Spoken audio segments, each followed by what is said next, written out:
everybody. I wanted to come on today and just talk to you a little bit about a product that I am really impressed with, for one, and just not a rant, but a little concern. One of the things that I really want to come across on my channel is being as open and honest with you as I can. All of the opinions I give are strictly based on my personal use, and if it is based on someone else's use of the product, I will always state that. But so as not to rant, but I do have a concern. I'm talking about the Artis brush, makeup brush, and I love it. I think this is the number Oval 7. Love this brush for application of foundation makeup. And I loved it so much that I actually gifted it to a daughter-in-law and my goddaughter for a birthday gift. I liked it so much. They absolutely love this brush. Love it. Just like I love it. I haven't had any issues with it. This brush, however, does have a flex to it. I mean, you can just feel it, and it has a nice grip on the handle, and it's just to go around circular motions. It applies your makeup beautifully, flawlessly, and quickly. And the bristles are super soft. It cleans very easily. I have good things to say about it. However, in this last week, I mean within the last 5 days, I received a phone call from my goddaughter, and she said, "You are not going to believe this. My Artis brush snapped in half."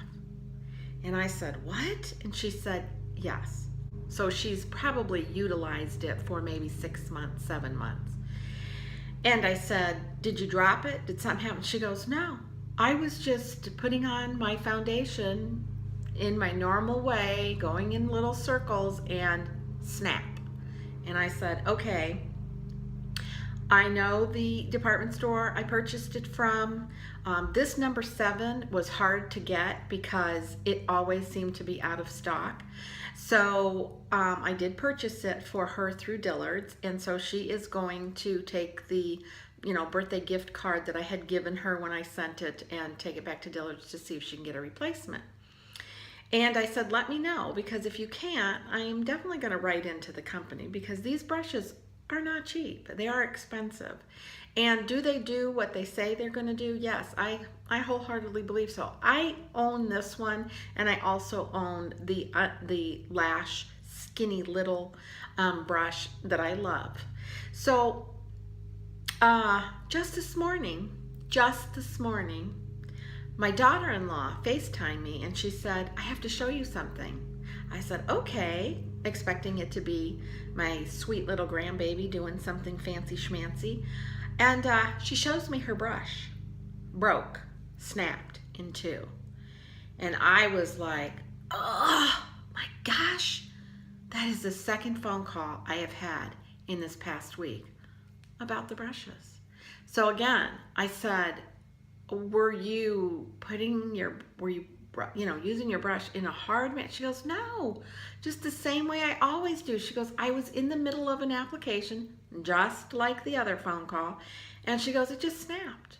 So again, I asked her, "Did you drop it, like on a tile floor, or did you hit it on a countertop?" Or she said, "Absolutely not." So I am going to write in, because now this is 2 brushes, to the company. And I'm going to give them the opportunity to respond, because I don't want to come out here and bash this brush, because for as expensive as it is, I told my daughter-in-law and goddaughter, "Okay, if we can't get anything done about it right now, just use the handle. I mean, just use the little pad, do whatever you have to do, because it's a great brush." I'm not kidding. It's a beautiful brush. It does what it says. Oh my goodness, the application is like perfectly flawless. I love it. I absolutely love it. So I am not here to bash this, but these brushes should not be snapping like that. And I should get a response back from the company, and I'm hoping I get a response back, because if I do not, then I am going to use social media just to put out a little warning on these. Just as I have said, I want my channel to be open and honest, and so that's what I'm doing at this point. But it was just so shocking that I'm hoping that the company will honor their brushes and their commitment to the public who purchase these brushes at that cost. So I'll keep you posted on that. But let's move on to just two exciting, for me, one's really exciting and the other is just a preference. So let me start with the preference. This is the Sally Hansen Miracle Gel fingernail polish, and I have mentioned this on a video that I've posted on just doing little mini manicures or something like that about Sally Hansen. Now, I'm a kind of a pretty die-hard OPI, love their polishes, and oh boy. Yeah, another one of those moments I can't think of the name of the other polishes, but you know, it's the little square bottle. Anyways, like those polishes too. It'll come to me probably at midnight and I'll pop up and go, oh, I know which one. But Sally Hansen's Miracle Gel polishes and the Miracle Gel coating that you use on top of it, awesome, awesome. I'm not kidding you. When I do my nails in the right manner, I like to, as a just reminder of a little mini manicure, if you do yours at home, I like to soak my nails in a little bit of warm water and Dawn's dishwashing soap. And I just soak them there for 10 minutes. And then I like to just kind of smooth out any of the dead skin cells that I see, dry them off, and I use a little cuticle pusher very gently. And I just kind of push my cuticles back. I try not to cut any of my cuticle skin or any of that. Sometimes there may be a sharp little dangling one and I just can't leave it sharp. Even though the soaking softens things up, it just turns back to being hard and sharp. So I do kind of trim very carefully. And then I give myself a nice little manicure, and I put the nail polish on, and then I put the gel coat over it. And then after that's all done and everything's nice and dry, I like to just take a little Q-tip, dip it in a little bit of olive oil or coconut oil, and just rub it all over my cuticles and just kind of freshen them up. And you can do that in any order you want, but I love their nail polishes. Their nail polish, honestly, I'm not kidding you, it will last at least a good, I'm going to say honestly, 8 to 10 days. And I do a lot of housework around the house. My hands are always in water. I'm washing dishes, or I'm cooking, or I'm doing something. And so, tip, wear a pair of plastic gloves to do your dishes or to scrub down your bathroom or your kitchen or whatever, because it's just a protectant on your hands. But I will tell you what I notice about this that's different from other leading nail polishes. This doesn't really chip.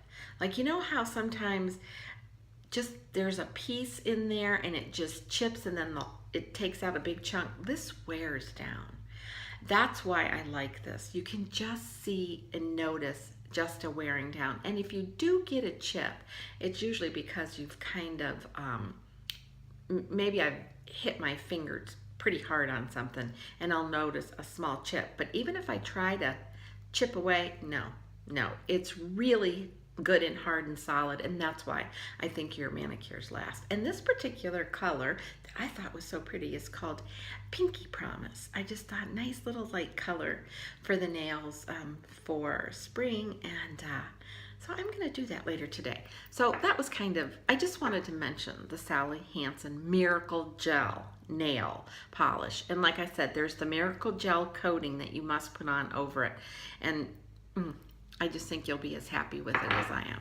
The next thing I am super excited about, I just did a video the other day and I had some Wet&Wild products that were a fail for me, and I had a couple that I liked, and on recommendation from another YouTuber, it was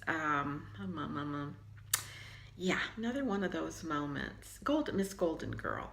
she recommended Wet&Wild, and she did a video, and I'll try to find it and link it down below. I'm not real good about all that stuff, but I'll try for you.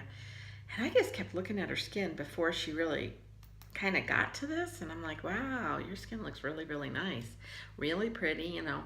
And she mentioned this Wet&Wild. It's called Photo Focus Foundation, and so I was intrigued enough to think, you know what? I'm going to admit it. I am a high-end girl for foundation, and the reason is because my skin is super sensitive to a lot of what's put in drugstore type foundations. But you know, the drugstore foundations have changed so much over the years, so I don't mind trying a few here and there. And I have recently tried another one from NYX, and I liked it too. It was not quite the coverage I think that I sort of go for, but without feeling too heavy, but I still use it. It's nice. This is in, let me just tell you, rose ivory, because I do have a lot of pink undertones in my skin, and I thought that this was probably going to be a pretty good match, and it is absolutely perfect. And I have it on today, and I couldn't be happier. I did not notice any kind of a strong, you know, out of the ordinary makeup smell to it, so that was okay with me. This was kind of nice because, for example, there's no pump on it, and it's kind of nice not having to put your fingers over the neck of the bottle all the time. So it has just this little spatula, and it was really nice. I mean, I just put some on the spatula, and I wiped one end, and then I dabbed all around, got the amount I thought I needed, brushed it in, and I think I went ahead and put just a little more on my chin and down my neck because I don't think I scooped out enough. Oh, I've had it on since 9 o'clock this morning. It's 2:30. Haven't repowdered, haven't had to touch it up. Feels good, feels really good. And so I think this is a win, and don't quote me on the price, but I can tell you it was under $8 and slightly over $5. So it was in there somewhere because I was just like, really great foundation. And the sad thing about the drugstore foundations is sometimes when you do find one that you know your skin isn't going to go haywire or crazy over, and it's not going to break you out, they discontinue it or they change the formula. But I'll tell you what, I like it so much that probably going to pick up another bottle to make sure. But yeah, this is a 10 out of 10. It's a great product. It really and truly is. And the next product I do want to mention, which I have mentioned before, is the Roden & Fields Peptide Mineralized Powder. This powder is good enough to wear on your skin just alone, with no foundation, no nothing.